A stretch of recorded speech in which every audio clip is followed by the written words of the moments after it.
ఈ కార్యక్రమానికి చేసిన ప్రతి ఒక్కరికి పేరు పేరున నా హృదయపూర్వక నమస్కారం తెలియజేసుకుంటున్నాను.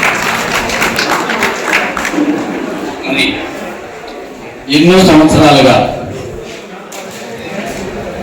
ఈ యొక్క వార్షికోత్సవం ఏదొచ్చినా మరి బాలపాను అర్చక సంఘం నుంచి మరి బ్రాహ్మణోత్తములు అందరూ ఏ కార్యక్రమం చేసినా మొదటిగా నాకు అవకాశం ఇవ్వడం నేను ఎంతో గర్వంగా ఫీల్ అవుతున్నాను. ఎందుకంటే ఈరోజు మొన్న లాస్ట్ 1 year బ్యాక్ మంచి యజ్ఞం చేశారు. అంటే 9 రోజులు చేశారు, 5 రోజులు చేశారు. అంటే లోక కళ్యాణం గురించి, అంటే లోకం అంతా బాగుండాలి,